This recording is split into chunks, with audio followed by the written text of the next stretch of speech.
श्रुतिस्मृतिपुराणानाम् आलयं करुणालयं नमामि भगवत्पादं शङ्करं लोकशङ्करं शङ्करं शङ्कराचार्यं केशवं बादरायणं सूत्रभाष्यकृतौ वन्दे भगवन्तौ पुनः पुनः। ईश्वरो गुरुरात्मेति मूर्तिभेदविभागिने व्योमवद्व्याप्तदेहाय दक्षिणामूर्तये नमः। वसुदेवसुतं देवं कंसचाणूरमर्दनं देवकी परमानन्दं कृष्णौ वन्दे जगद्गुरुम्।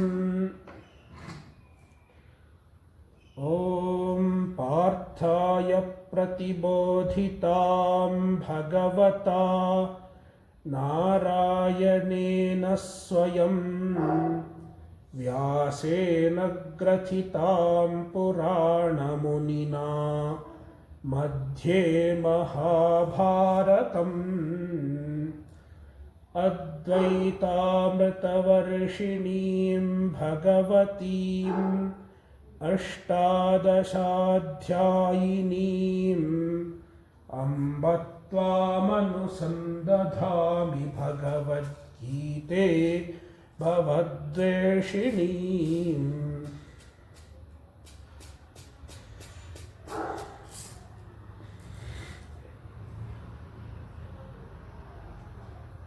Bhagavadgita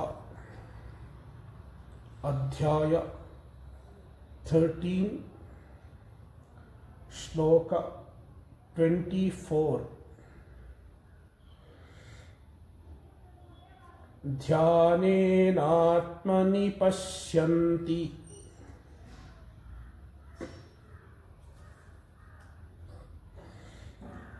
केचिदात्मानमात्मना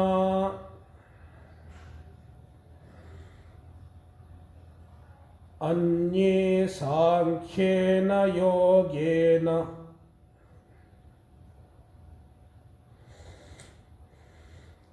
कर्मयोगेन चापरे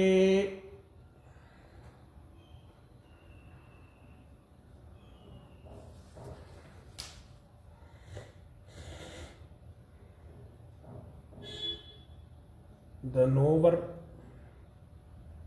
of the Purusha, the Atma,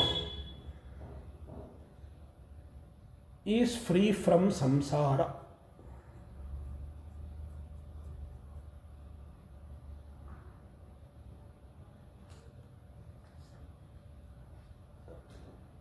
How can one get the knowledge of the Purusha?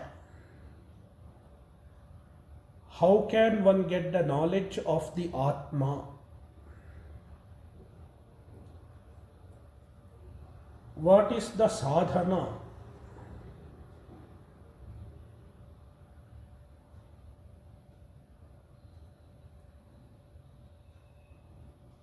Bhagavan does not give a uniform sadhana to all the seekers. It is not one size fit all.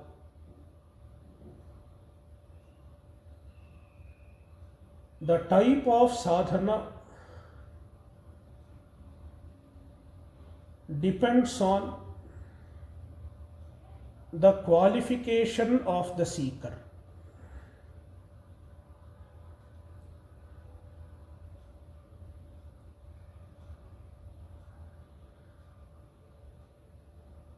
For the most advanced seeker, there is one type of sadhana. A little less advanced, there is another type. That is how the sadhanas vary.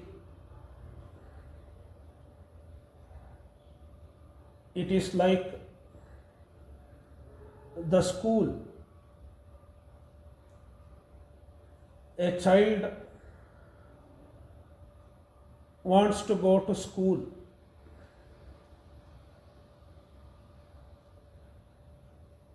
The child goes to the principal of the school and asks for admission.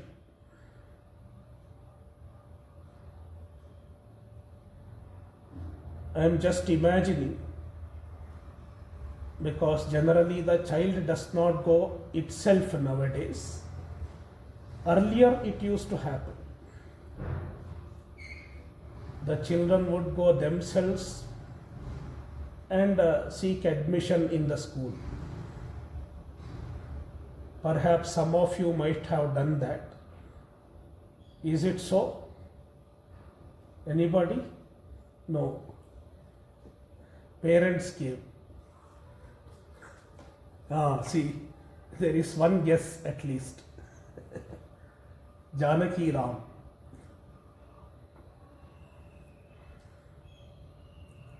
So this child goes to a school principal and asks for admission.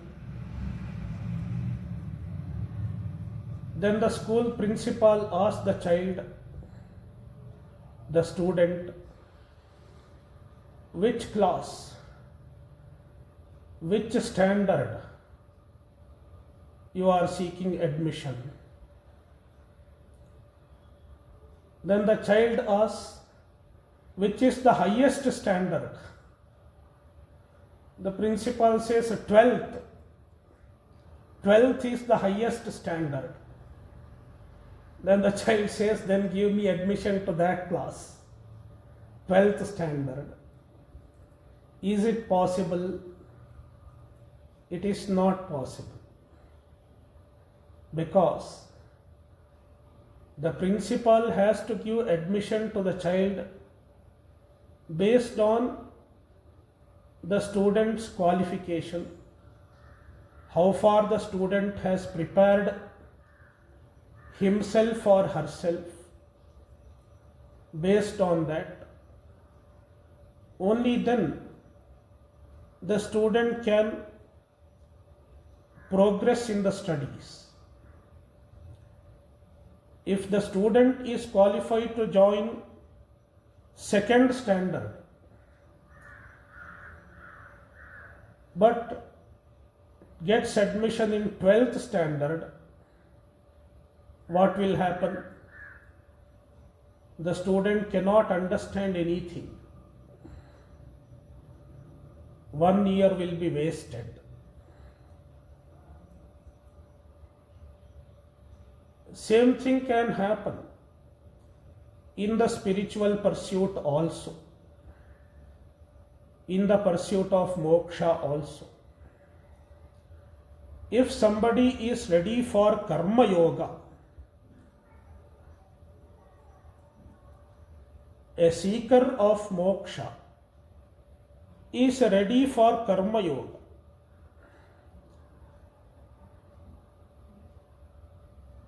then he should go for Karma-yoga. Instead, the seeker asks, what is the highest sadhana? The highest sadhana is nididhyasana. Then the seeker says, the mumukshu says, then I will do nididhyasana. I will meditate all the time. It will not work.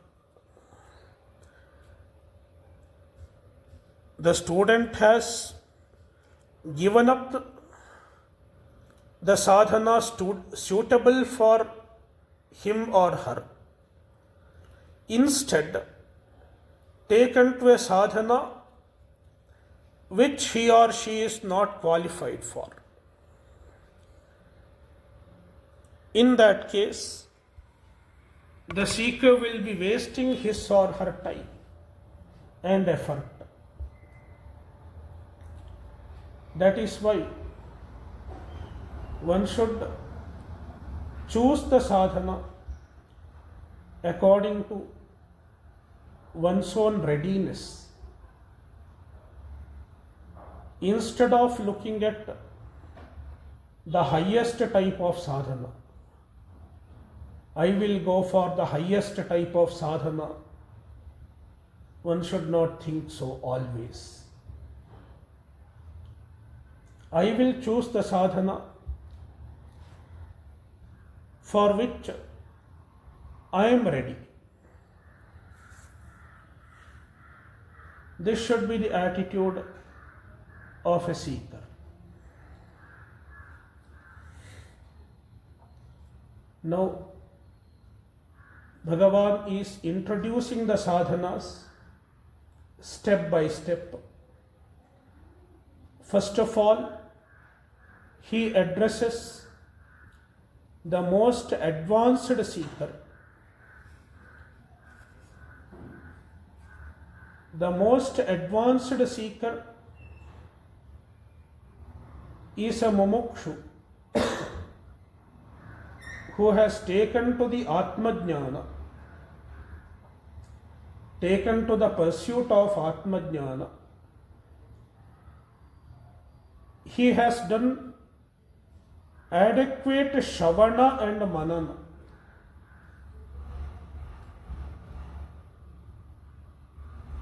Adequate Shravana and Manana have been done. Then the suitable sadhana for him is nididhyasanam, which is otherwise called dhyana. Therefore, Bhagavan says, Kechit, some people,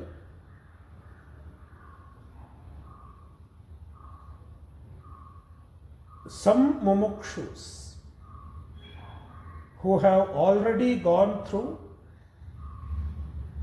Karma-yoga, they have attained Chitta Shuddhi, then they have gone through Shravana and Manana. Therefore, they have a clear understanding of the teaching of the Shastra. Such people dhyanena pashyanti, dhyanena, by means of dhyana. Dhyana is a nididhyasana. Nididhyasana is a process of deliberate abidance in the teaching of Vedanta. Deliberately entertaining the thoughts revealed by Vedanta continuously is called nididhyasana. Through nididhyasana, one assimilates the knowledge revealed by the Vedanta Shastra. Dhyanena, by means of dhyana, nididhyasana, atmani, atmana atmanam pashyanti. The word atma is repeated 3 times. We have to understand the meaning of atma in each repetition. Atmani. Atmani means in their own upadhi, in their own body and mind.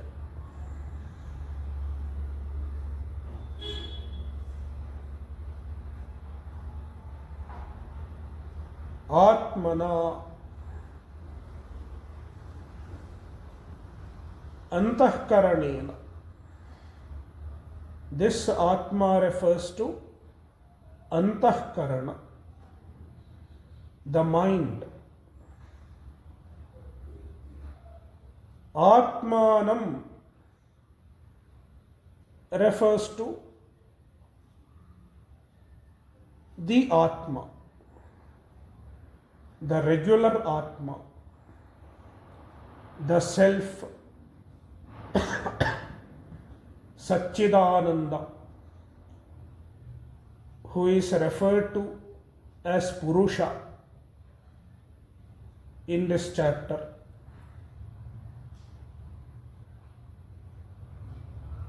Only the third Atmanam, Atmanam alone refers to the regular Atma. The other two words do not refer to the regular Atma.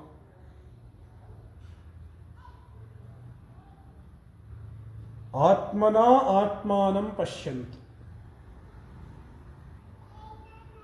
They discover the Atma with the help of their mind, Antahkarana. The mind plays an important role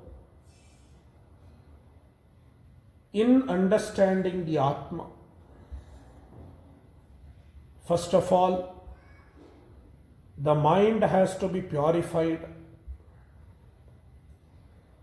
It should be Vishuddha Antahkarana.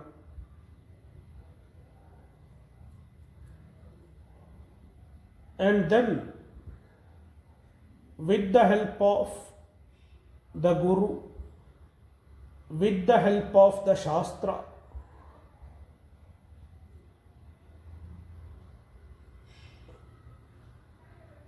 one should get a vritti, a thought modification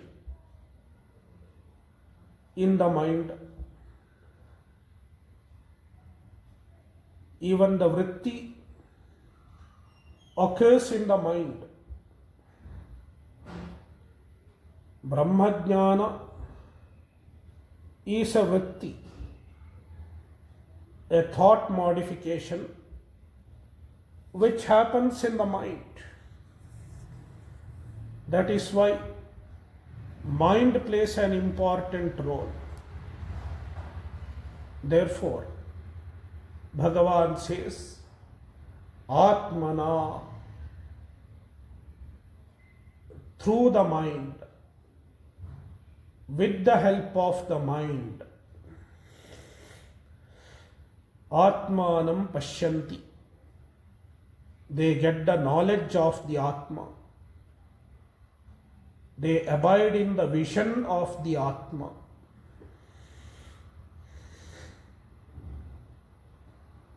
Where do they see Atma? Atmani, in their own body and mind. This Atmani includes both body and mind. As the illuminer of the body as well as the mind, they discover the Atma.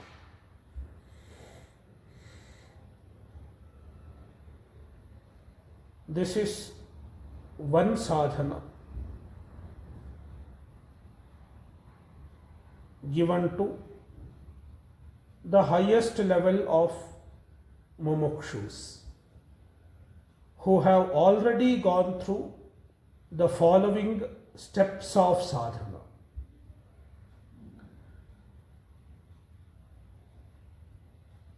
Then another level, a little lesser, those who cannot do nididhyasana, they should prepare for nididhyasana. How? It is told in the second half of the shloka. Anye Sankhya yogena atmani atmana atmanam pashyanti. Anye, some other people. We should understand that they have done karma yoga, thereby they have attained chitta shuddhi. On attaining chitta shuddhi, they are qualified for the pursuit of jnana. They go to a guru. Under the guidance of the guru, they perform Shravana and Manana.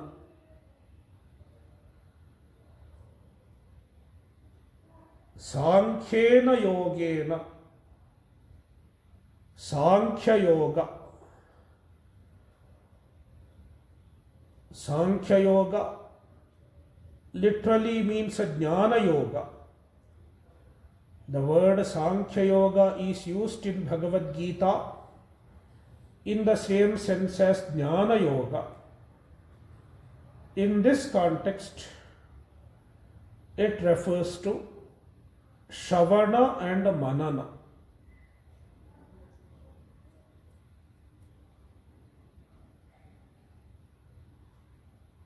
They go to a guru, listen to the teaching of a guru,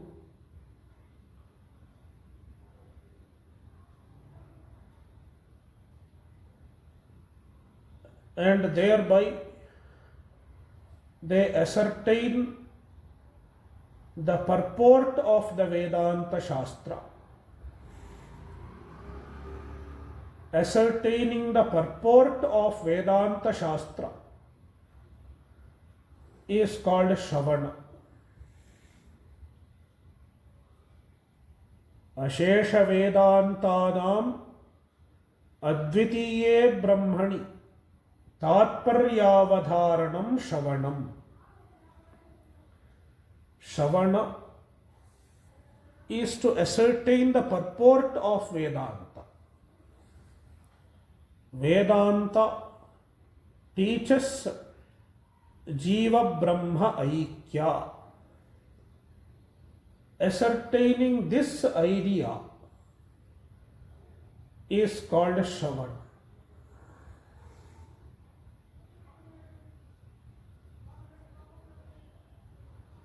Then Manana.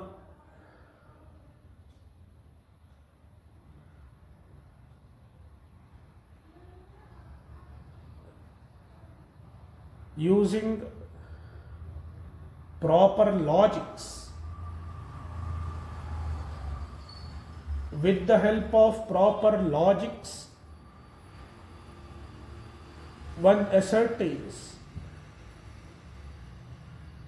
the logical tenability of the teaching of Vedanta. Brahman is real. I am Brahman.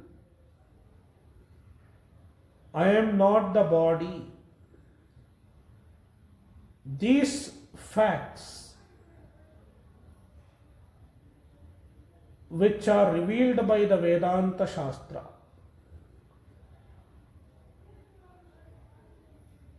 are ascertained with the help of logic, with the help of reasoning.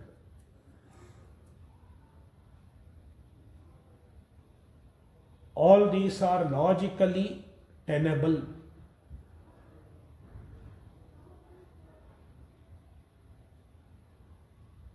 Understanding this is called manana.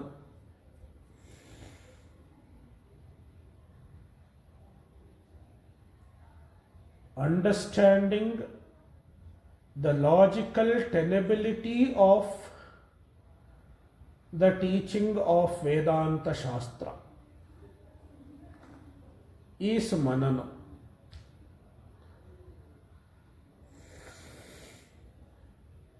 Both are referred to by the word Sankhya-yoga.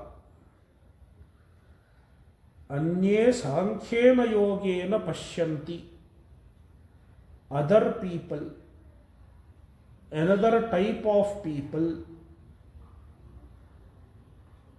they pursue the Atma, they pursue the Atma Jnana through Shravana and Manana.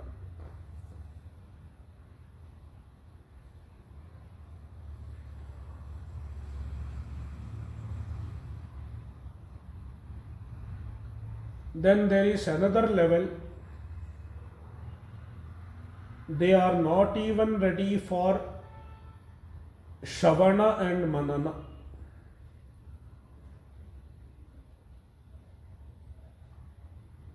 Shravana and Manana are together called Vichara. Vichara includes Shravana and Manana. In Brahma Sutras, the first sutra is Athato Brahma Jignasa. Brahma Jignasa. In that sutra, the commentators say Jignasa means vichara, enquiry. Enquiry into Brahman. What is the enquiry?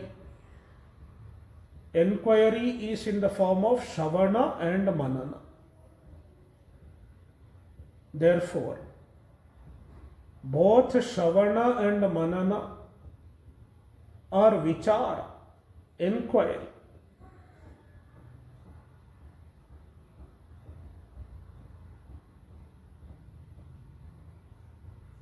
Many mumukshus will not be able to do enquiry.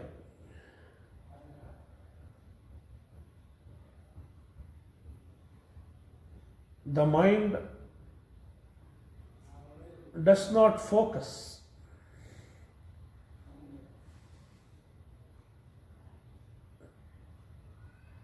It is because of a lack of chitta shuddhi. As long as there is no chitta shuddhi, vichara is difficult.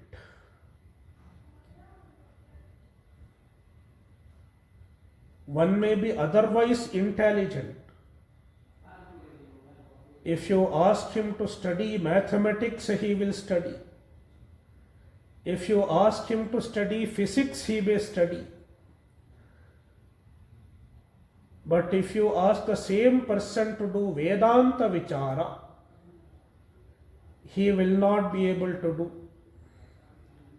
Because to go through Vedanta Vichara,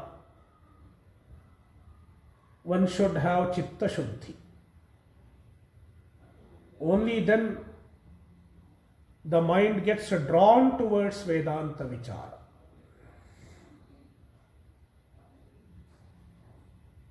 That is why if one does not have Chitta Shuddhi to a good extent,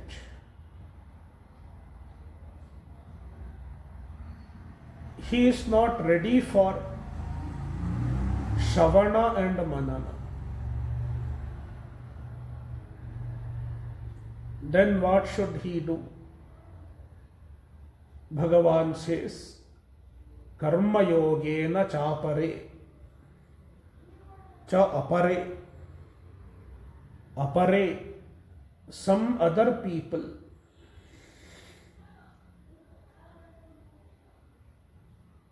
who are not ready for vichara. They cannot focus on the vichara. They cannot commit themselves to the vichara. Such people, they should make effort to know the Atma. They should pursue the knowledge through Karma Yoga. Karma Yogena, through Karma Yoga as the sadhana.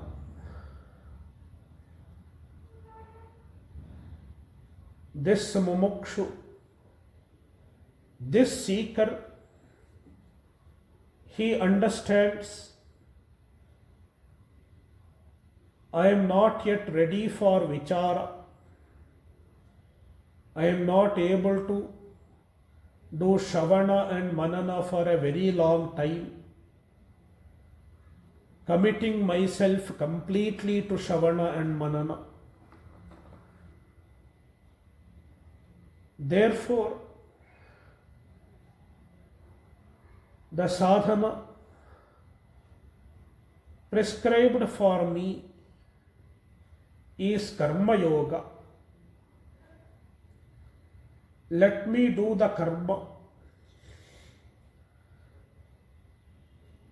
my swadharma. Karma is the swadharma.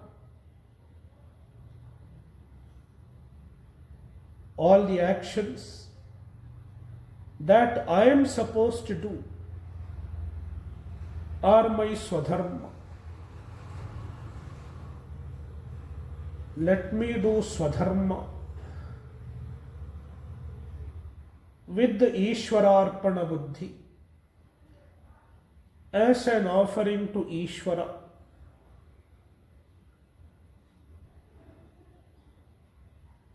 Thereby I will get Chitta Shuddhi. My mind will become pure in due course of time. Then I will be able to focus on vichara. With this understanding, he performs Karma Yoga. Apare Karma Yogena Pashyanti. Some other people Pashyanti. The word Pashyanti should be associated with this also. Here, Pashyanti means they seek to understand. They seek to know the Atma through Karma Yoga. They perform Karma Yoga as a stepping stone to arrive at the Atma Jnana.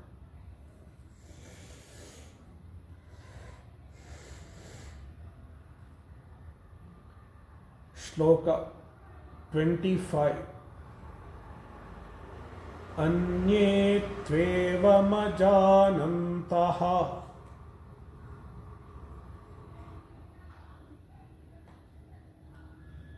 Shrutvanyebhya upasate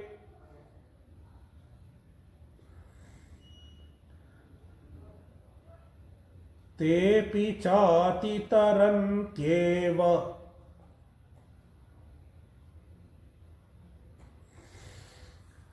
mrityum shruti parayanaha.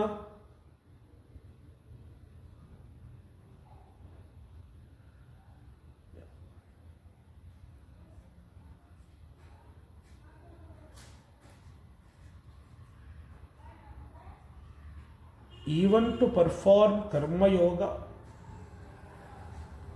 one should have some understanding of the Shastra.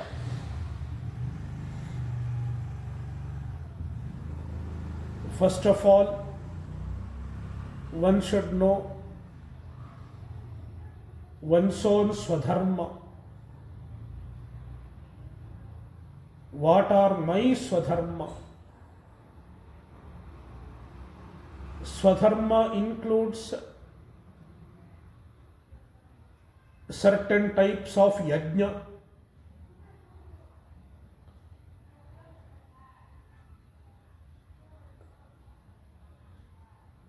certain types of rituals, also certain types of duties, duties to the society.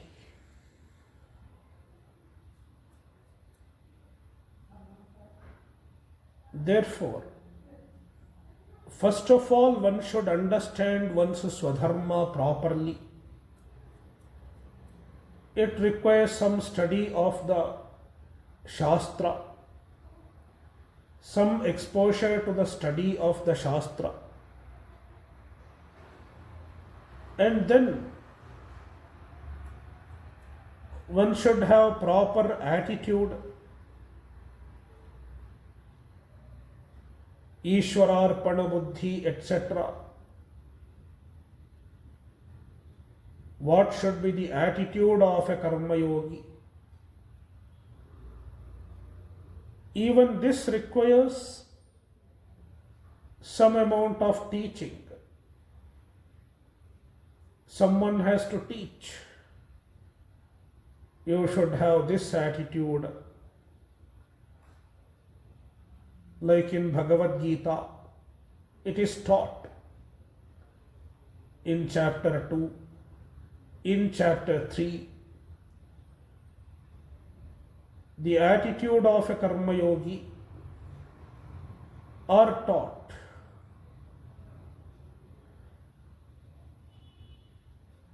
When a mumukshu has understood one's Swadharma and he has understood what kind of attitude he should have, then he can follow karma yoga as taught by the Shastra. Then suppose this mumukshu is absolutely ignorant of the Shastra.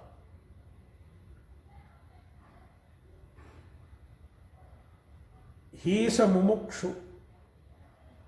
He wants moksha. But he is not even educated.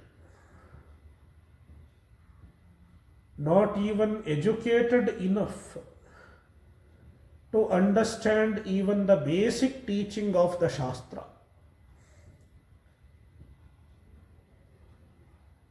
If somebody teaches Bhagavadgita, he is not able to understand.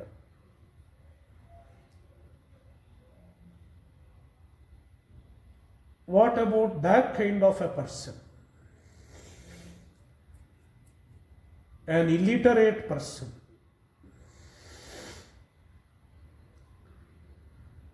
He cannot perform karma yoga. Perhaps he cannot. Krishna is talking about a scenario where he cannot perform, because he is not able to understand even that much of Shastra.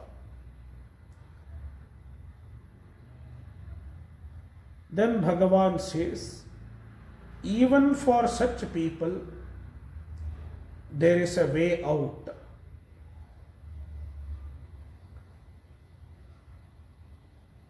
A very illiterate person, very crude person, even if he wants to progress, in the pursuit of moksha, there is a way. What is the way?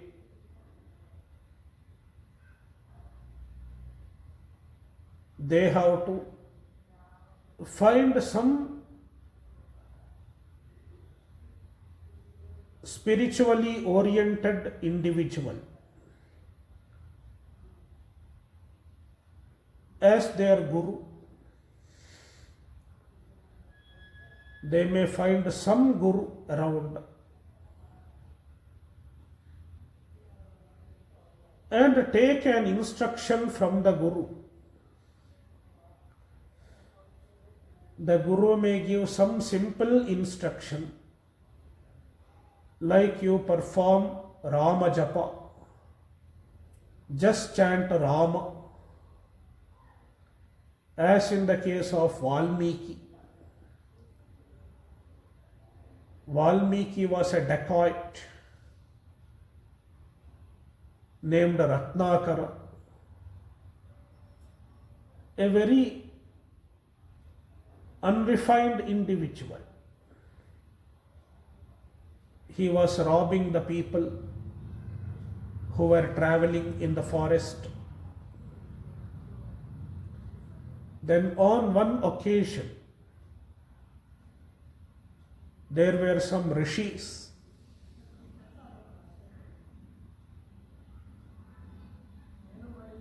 And the rishis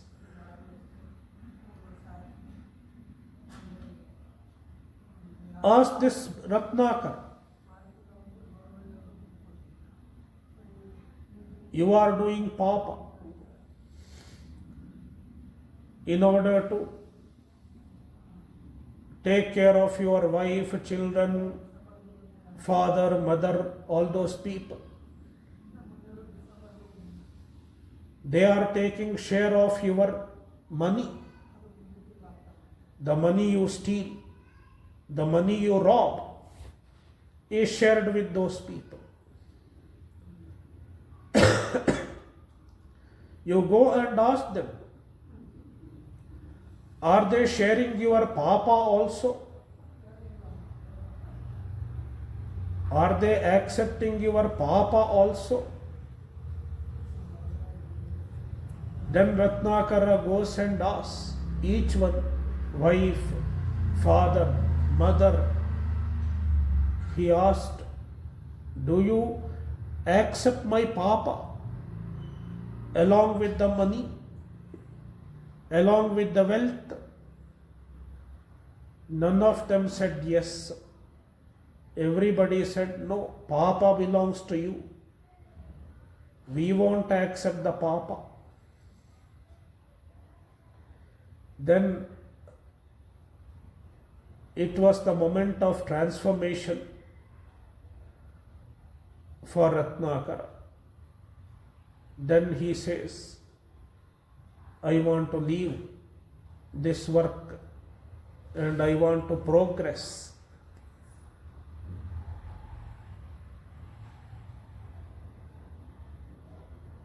And attain Bhagavan. I want to evolve in the path of Adhyatma. Then the Rishi gives a mantra. You chant Rama.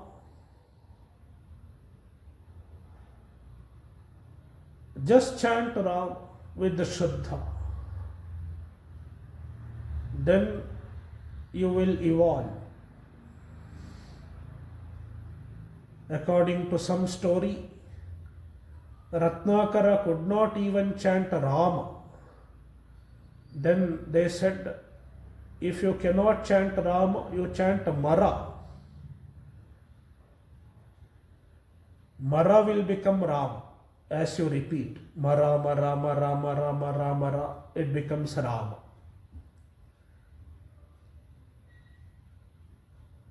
Then Ratnakara chanted Rama, Ramanama. As he chanted Ramanama with great intensity, he was oblivious of the surroundings. He was very much focused in his chant. Then they say, ant hill grew around him. Ant hill is called Valmika in Sanskrit. On account of the ant hill, his name was Valmiki. And then after a while, maybe after many months or many years, when he came out of the ant hill, he came out as a sage, as a rishi, a dacoit was transformed into a rishi. What he did, he just followed one instruction of his guru with the great Shraddha. If there is utmost Shraddha, following any instruction from the guru leads to elevation. The spiritual elevation. Therefore, Bhagavan says, Anyetu, some other people,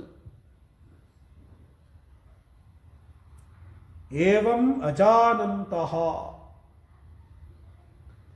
they cannot follow any of the sadhana stated in the previous shloka. Evam refers to the sadhana stated in the previous shloka. Ajanantaha, they do not understand any of those sadhanas. They cannot even understand Karma-yoga, how to do karma, what kind of karma, etc.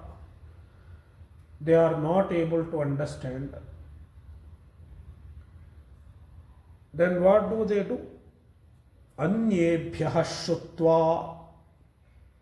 Anyebhyaha, from others. From the guru. Whoever they accept as guru. In this case, the guru need not be a jnani himself. What really matters is the shraddha of the shishya. Somebody gave a mantra and he took that mantra. Somebody said, do this, it will give you moksha. And he held on to it.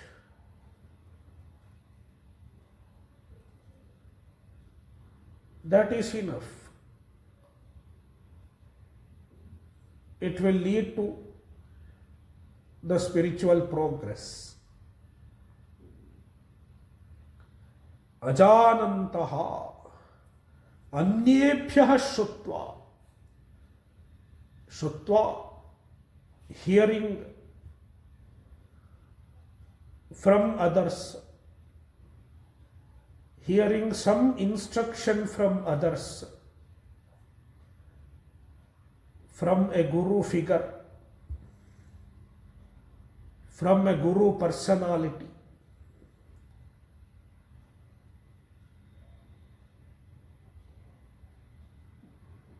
Upasate, they worship the Ishvara. They meditate on the Ishvara.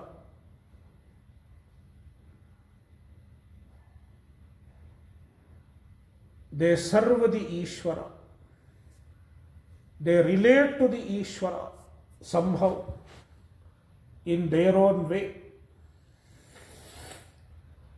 Somebody might have done it with the Rama Japa. Somebody might have done it with some other Japa. Upasate. They relate to Ishvara. And Krishna says, eventually, even they will get moksha. They api, even such people,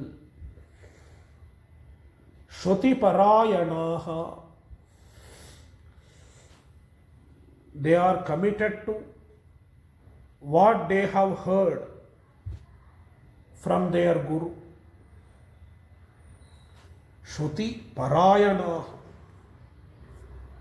They are committed to what they have received from their Guru. Somebody is committed to the Rama Japa, Rama Mantra, one mantra.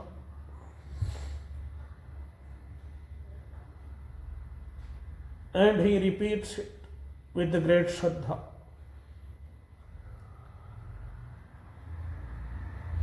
Shruti Parayanaha. Mrityum atitaranti eva. Eventually, Mrityum atitaranti. They surpass Mrityu. They transcend Mrityu. Mrityu refers to samsara. They transcend samsara. Means they will attain moksha. How?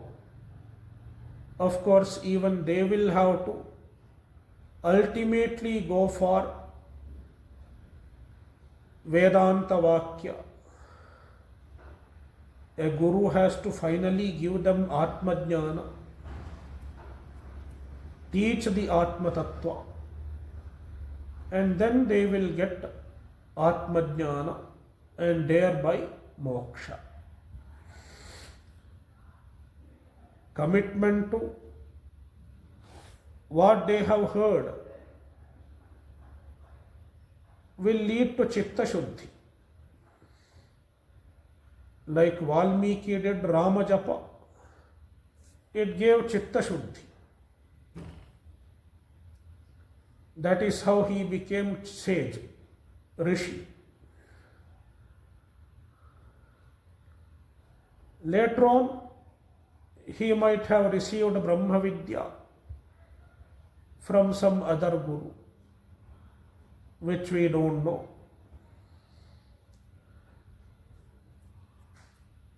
Ultimately, he attained moksha.